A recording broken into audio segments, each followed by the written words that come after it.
Olá, irmãos, bom dia a todos. Hoje iniciamos nossa série de estudos da Carta de Paulo aos Efésios. Carta esta que foi escrita pelo apóstolo durante sua prisão em Roma. Prisão esta registrada em Atos, capítulo 28. A Carta de Paulo aos Efésios tem como ideia central a criação da nova sociedade por Cristo e em Cristo. Nós podemos dividir a carta de Paulo aos Efésios em dois grandes blocos. O primeiro bloco, do capítulo 1 até o capítulo 3, onde Paulo vai nos mostrar, vai nos expor a ação trinitária, Pai, Filho e Espírito Santo, agindo para a criação de uma nova sociedade em Cristo. E os capítulos finais, 4, 5 e 6, os efeitos dessa maravilhosa graça de Deus na vida do seu povo, essa nova sociedade por Cristo e em Cristo. Eu convido você para que nos acompanhe em nossas aulas a partir desse momento. Alguns aspectos que quero tratar na aula de hoje a respeito da doutrina da salvação é que a doutrina da salvação, ela nos remete a uma vida de piedade. E o que vem a ser uma vida de piedade? Uma vida de dedicação a Deus que repercute nas minhas relações interpessoais. Quando Paulo aqui vai no capítulo 1 e capítulo 2 falar de forma robusta a respeito da doutrina da graça, nós vemos aqui, percebemos nos escritos do apóstolo Paulo algumas palavras muito importantes. Adoração é uma delas, oração, humildade, porque nós recebemos a ação de Deus, nós estávamos mortos e Deus age trazendo vida à nossa vida. Isso deve nos remeter à humildade, mas também serviço. É aquela questão, eu fui salvo de quê? Eu fui salvo da morte, mas salvo para quê? Salvo para servir. E por fim, meus irmãos, a comunhão. Não há cabimento na vida de um crente viver como uma ilha. Nós, cristãos, fomos salvos para vivermos em uma nova sociedade, participando da graça, não havendo mais nenhum muro a dividir, culturas distintas, mas todos nos unimos graças a Jesus Cristo. É sobre isso que nós falaremos na aula de hoje.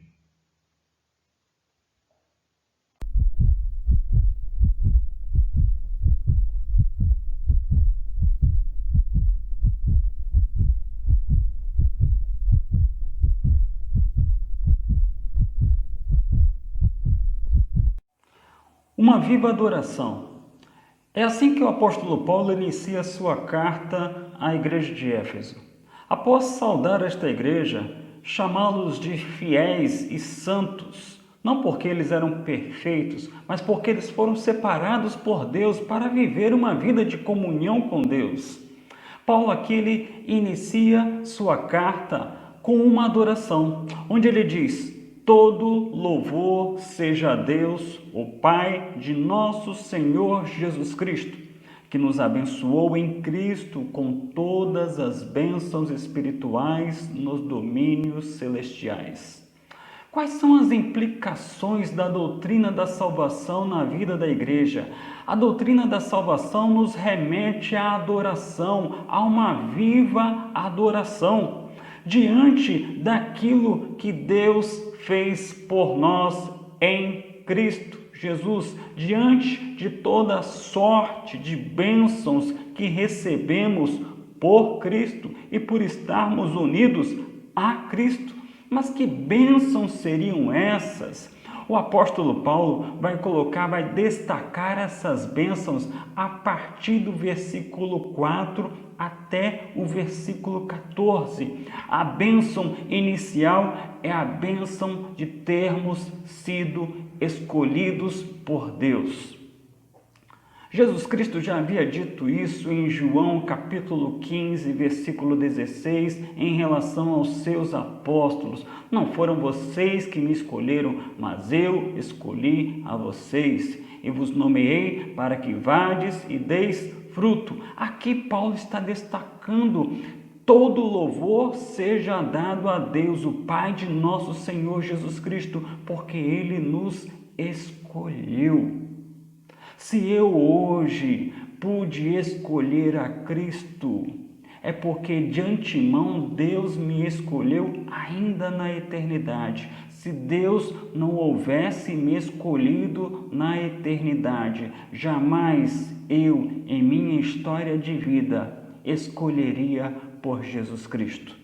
Essa é uma bênção, meus irmãos, a qual deve nos remeter a uma adoração contínua, a um contínuo louvor e gratidão a Deus, porque somos sobremodo abençoados por Ele em Cristo Jesus. A bênção da eleição, a bênção da predestinação. O versículo 5 da carta de Paulo aos Efésios, em seu capítulo 1, fala sobre essa predestinação. Palavra que muitos têm uma certa resistência, só que é uma palavra que está na Bíblia. Predestinação, que é a predestinação? Deus nos escolheu e nos predestinou para sermos a imagem de seu Filho. Ou seja, meus irmãos, Deus está trabalhando em nós para que nós sejamos dia após dia mais parecidos com Jesus Cristo. Se o movimento evangélico em nosso país e no mundo apresenta uma igreja um tanto que estranha, um perfil meio que fake, temos a certeza que Deus, no Brasil e no mundo, tem agido na vida de muitas pessoas e promovido em seus corações o caráter, desenvolvendo em seus corações um caráter semelhante a Jesus. Deus, porque para isso nós fomos chamados, escolhidos, aceitos por Deus, chamados de seus filhos, para que tenhamos esse relacionamento com Deus e sejamos dia após dia mais parecidos com Cristo. O conhecimento da doutrina da salvação, meus irmãos, ele não nos remete a uma vida de orgulho, ele não nos remete a uma vida de soberba, mas sim uma vida de piedade, onde nós vemos dia após dia Deus agindo em nós. E nós percebemos o quanto isso está impactando o nosso psicológico, o quanto isso está impactando as nossas relações interpessoais, o modo como tratamos as nossas transações comerciais. E não fazemos isso movidos por interesses mesquinhos, não fazemos isso movidos por medo ou insegurança, mas porque Deus está em nós, por meio de seu Filho. São bênçãos. A bênção da redenção, Paulo destaca isso no versículo 7, uma salvação contínua, porque ainda que tenhamos sido em Cristo abençoados com toda sorte de bênçãos espirituais, estejamos sendo desenvolvidos em nosso caráter à semelhança de Cristo, ainda carregamos o pecado dentro de nós. E carregando o pecado dentro de nós, a presença do pecado dentro de nós, ainda que ele não tenha poder, mas ele está presente. Por vezes, nós tropeçamos e caímos, mas não permanecemos caídos. Esse que é o importante. Nós não permanecemos caídos, porque Deus sempre nos levanta. Essa é a redenção que se manifesta de modo contínuo em nossa vida. É o que João destaca em sua primeira carta, no capítulo 1, versículo 9. Se confessarmos os nossos pecados, Ele é fiel e justo para nos perdoar os pecados e nos purificar de toda a injustiça. Que bênção maravilhosa nós temos em Cristo Jesus! Ainda quando erramos, Deus reverte esse mal em bem para a glória do seu nome. Ele nos promove redenção, Ele desenvolve o nosso caráter. Ele nos dá sabedoria e entendimento. Paulo aqui, ele inicia sua carta aos crentes de Éfeso, adorando a Deus por toda sorte de bênçãos espirituais que nós, crentes, recebemos em Cristo. Sabedoria, capacidade, habilidade de viver dias difíceis, como por exemplo os dias que nós estamos vivendo, de entendermos e termos então a habilidade de aplicarmos a nossa história de vida ao cotidiano da nossa casa, do nosso casamento, da educação de nossos filhos. A bênção do Evangelho. Não ser algo apenas intelectual, não ser algo apenas teórico, mas prático, vivencial. Isso é bênção que deve ser objeto de adoração. Saber que a nossa vida tem um propósito, tem um sentido, entender que Cristo reina e que Ele está conduzindo a história da salvação para um desfecho. E, sobretudo, meus irmãos, termos uma esperança. Esperança essa graças à presença do Espírito Santo em nossos corações, que Paulo coloca no versículo 14, que é uma promessa de Deus, é um selo e uma garantia. Toda sorte de bênçãos espirituais recebemos em Cristo. E por esse motivo Paulo dizia: todo louvor seja dado a Deus. Mas é interessante, Paulo começa com a adoração, mas ele segue a sua carta falando agora sobre oração. Veja a seguir esse tema tão interessante descrito pelo apóstolo Paulo, a súplica pela igreja de Éfeso.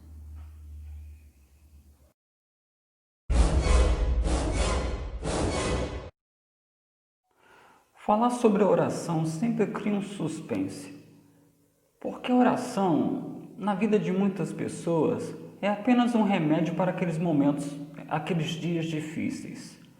Eles não compreendem que a oração é um instrumento que Deus nos concede para estreitarmos os nossos laços de amor com Ele, para que compreendamos de forma mais clara a agenda dele e assim mergulhemos, nos engajemos nessa agenda que é a agenda da sociedade do reino, da nova humanidade que nasceu, foi criada por Deus em Cristo Jesus. Paulo, depois de falar sobre a adoração, falar sobre todo louvor seja dado a Deus, Pai de nosso Senhor Jesus Cristo, ele agora passa a orar. Ele ainda não conversa com a igreja de Éfeso, aquilo que ele gostaria de conversar. Ele passa a orar pela igreja de Éfeso. E ele ora agradecendo a Deus pela vida daqueles irmãos, pela forma como a graça estava agindo na vida daquela comunidade, na cidade de Éfeso, lá na Ásia Menor. E olha o que ele diz em Efésios 1, versículo 16 e 17. Em minhas orações, peço que Deus, o Pai glorioso de nosso Senhor Jesus Cristo, lhes dê sabedoria espiritual e entendimento para que cresçam no conhecimento dele. Nós já sabemos que em Cristo nós fomos abençoados com toda sorte de bênçãos espirituais. Mas às vezes nós nos acomodamos nisso e não queremos mais, quando na verdade a relação com Deus é uma relação tão profunda e inesgotável que quanto mais caminhamos, mais aprendemos, mais ficamos maravilhados com tamanha graça, tamanha bondade, tamanho poder de Deus sobre a nossa vida. A oração nos permite, nas nossas súplicas a Deus, pedir a Ele que aumente a nossa sabedoria. E o que viria a ser aí isso que Paulo aqui pede pela igreja de Éfeso? Era que aquela igreja pudesse enxergar o mundo com os olhos de Deus, para que aquela igreja pudesse ter a percepção de Deus, e não a percepção humana, não a percepção que é pautada por nossa razão. Sabedoria é para o povo de Deus a habilidade de viver a vida conforme a vontade de Deus. Para isso que Salomão no Antigo Testamento disse que o princípio da sabedoria é o quê? É o temor, é o respeito, é a reverência a Deus. Não há nada mais reverente na vida de um cristão do que se pôr a orar ao Senhor, suplicando a Ele por sabedoria e suplicando a Deus por entendimento. Se a sabedoria é a habilidade de viver, seja qual for a circunstância, na perspectiva de Deus e não da razão humana, o entendimento é colocar isso na prática do meu cotidiano de vida. De modo que eu não vivo os padrões deste mundo, mas vivo os padrões dessa nova sociedade para a qual eu fui escolhido e estou sendo a cada dia aperfeiçoado. Ou seja, eu viverei os princípios, os valores do reino de Deus na minha casa, no meu casamento, no meu trabalho, na própria comunidade, no modo como trato os meus irmãos. Não serei mais um homem, um jovem, um adolescente, uma irmã movido por vanglória, mas sim movido pelos princípios, valores do reino de Deus. E quais são os reflexos dessa sabedoria, deste entendimento crescendo em meu interior?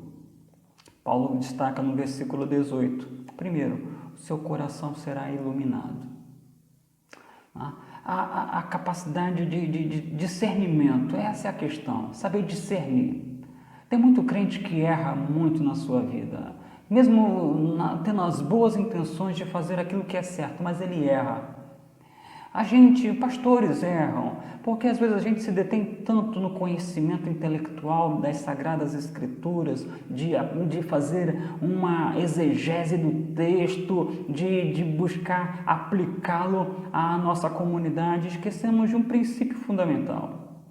Primeiro é orar, depois é a palavra. Primeiro oração, depois palavra. E a gente fracassa em nosso ministério pastoral. E os crentes também fracassam, cada um em seu ministério, porque não dão devido valor à oração. A oração promove discernimento, ela ilumina o nosso coração, ela nos faz compreender a razão da nossa esperança, de tal modo que nos dias maus não nos desesperamos. Porque esperança para um crente não é uma torcida para que tudo dê certo. Esperança para o crente não é o jargão tão conhecido nos últimos meses. Vai passar. Esperança para o crente é uma firme certeza.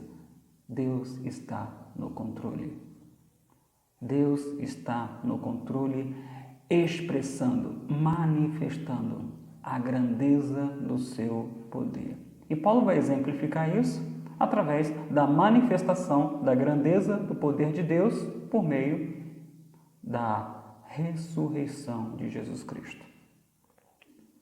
Jesus foi morto, sepultado, mas ao terceiro dia ressuscitou. Ressuscitou mediante a grandeza do poder de Deus, que operou na vida de Jesus, ressuscitando-o dos mortos.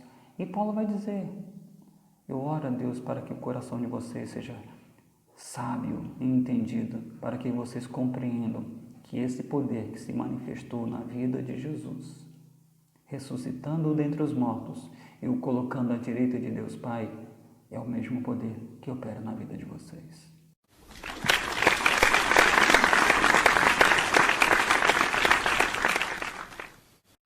Somente a graça.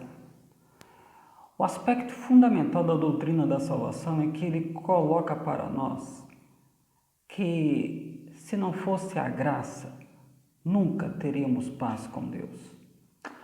Paulo, ele descreve aquilo que é o versículo-chave da carta de Paulo aos Efésios. Efésios 2, versículo 8 e 9. Vocês são salvos pela graça por meio da fé. Isso não vem de vocês, é uma dádiva de Deus. Não é uma recompensa pela prática de boas obras, para que ninguém venha se orgulhar. Somente a graça era um dos lemas da Reforma Protestante, empreendida por Martinho Lutero. Só la gratia. Mas por que somente a graça? Porque Paulo compreendia que o homem era incapaz, pelos seus próprios esforços, de construir um relacionamento com Deus. E ele descreve o motivo pelo qual o homem tinha essa incapacidade, porque ele estava morto em seus delitos e pecados, ou, conforme a tradução, em sua desobediência e muitos pecados. Observe só o que Paulo vai assegurar no capítulo 2 da carta aos Efésios, versículo 1. Vocês estavam mortos por causa de sua desobediência e de seus muitos pecados. Se você observar o termo morto aqui, não é uma figura de linguagem. É morto realmente, espiritualmente morto. A palavra usada por Paulo no grego é necros, ou seja, alguém que está impossibilitado de se movimentar, porque não há mais vida alguma nele. É alguém que já se encontra em estágio de decomposição. É assim que Paulo diz que era a minha condição, a sua condição, a condição de todo aquele que não tem a salvação pela graça.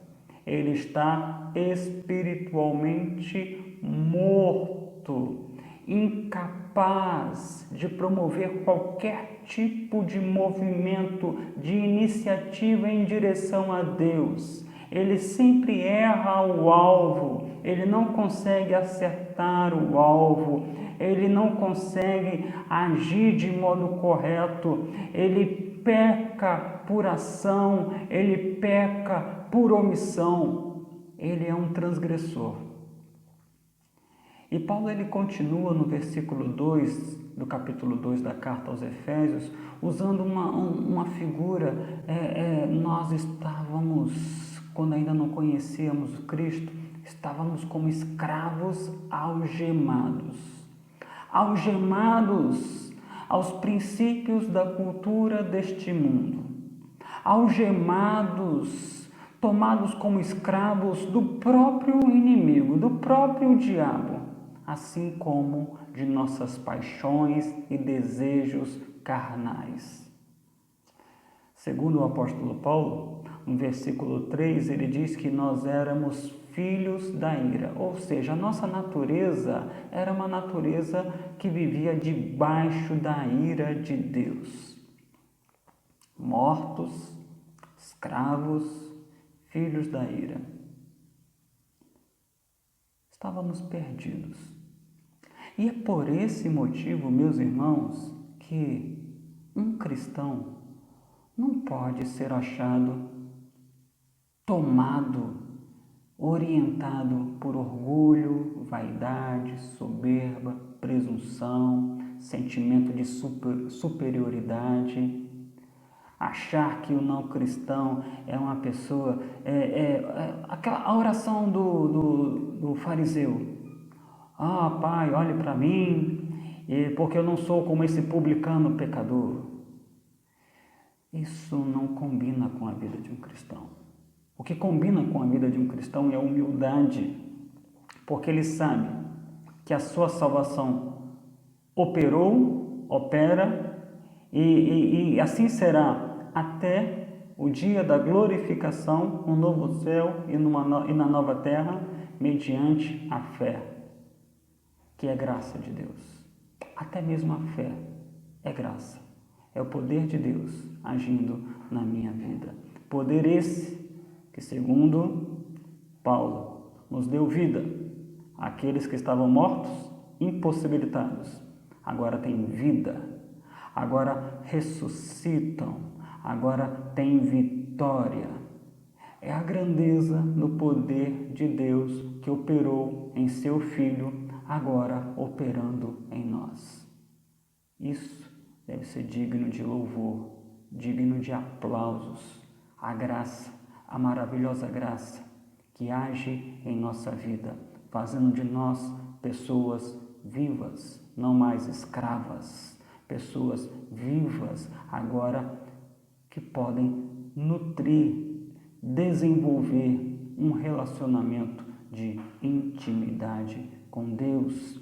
Agora podem servir, porque não fomos salvos por obras, mas fomos salvos para as obras. Obras estas que não devemos nos envaidecer de nenhuma delas, porque de antemão foram preparadas por Deus lá na eternidade.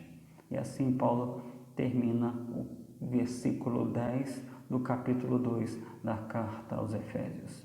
Mas vejamos a seguir os efeitos, os aspectos da doutrina da salvação na vida da igreja enquanto comunidade. Salvos pela graça, nos tornamos obra-prima de Deus.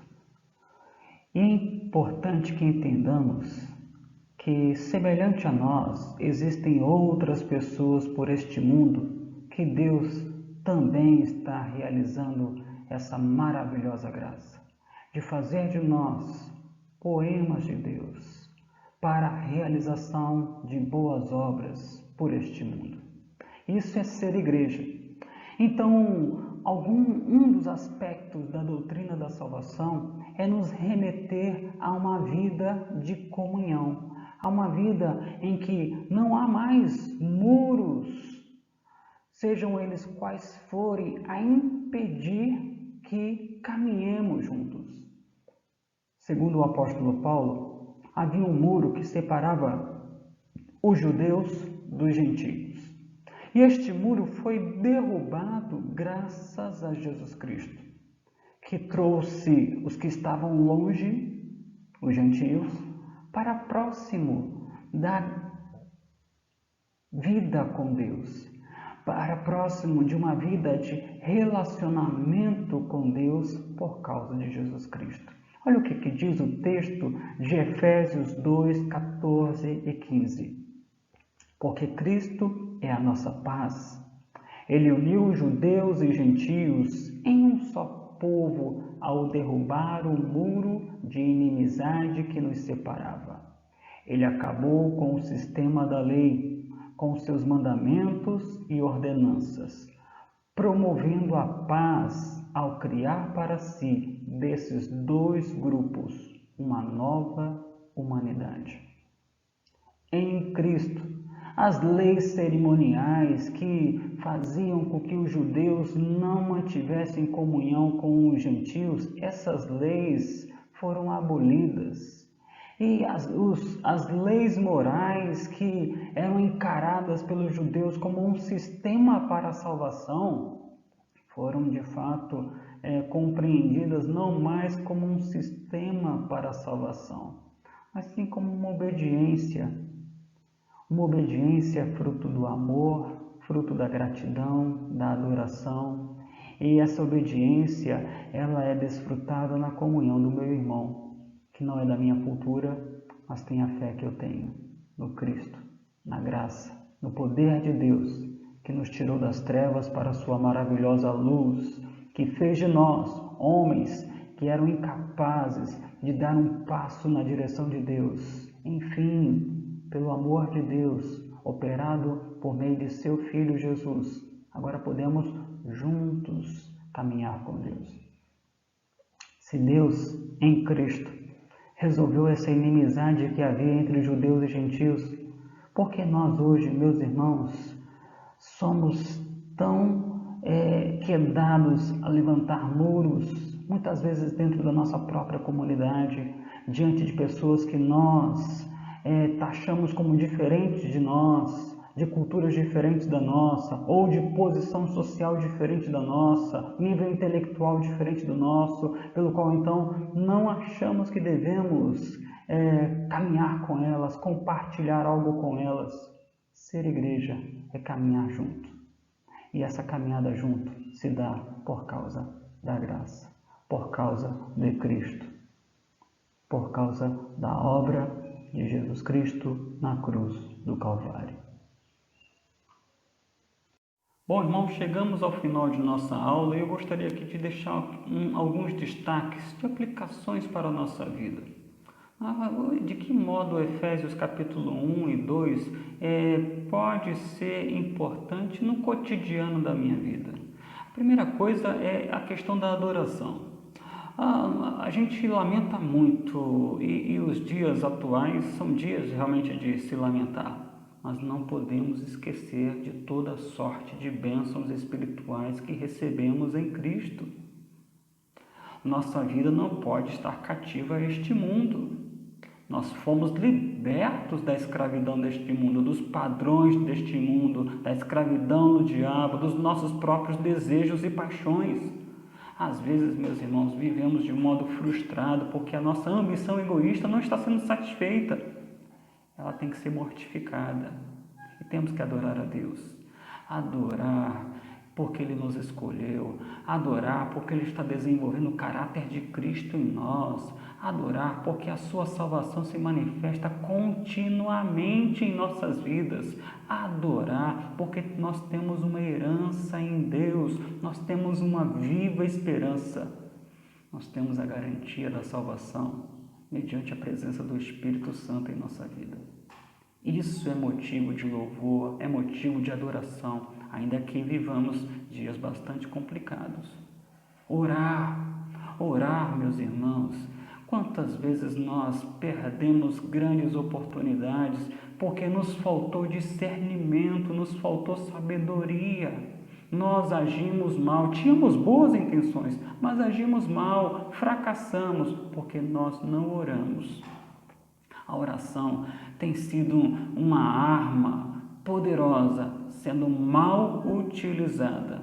Porque às vezes só lembramos de orar quando o leite já está derramado, só lembramos de orar quando realmente bate a dor. Aí que a gente lembra da oração, lembra dos cultos de oração, hoje em dia das reuniões virtuais de oração. Orar é desenvolver um laço de amor com Deus. Orar é suplicar a Deus por um coração iluminado, uma compreensão de esperança. Orar, meus irmãos, é experimentar a grandeza do poder de Deus. Jesus Cristo já havia dito lá atrás para um grupo de judeus: errais, não conhecendo as Escrituras nem o poder de Deus. Orar é conhecer o poder de Deus. E quando eu conheço o poder de Deus e percebo que esse poder que fez de mim quem eu sou hoje, eu sei que eu não sou o que eu gostaria de ser, mas não sou mais aquilo que eu era, aqui fazendo uma menção de John Newton. Se eu não sou mais aquilo que eu era, não é porque eu sou mais inteligente, amadureci, ação do próprio tempo, das experiências da vida, não, foi a graça. Essa graça me fez se tornar uma obra-prima de Deus para fazer a vontade de Deus. Ou seja, eu preciso andar humilde e disposto, sempre pronto ao serviço, compreendendo que eu faço parte de uma comunidade. E estando em uma comunidade, não posso, em hipótese alguma, ficar a construir muros, mas sim a construir pontes.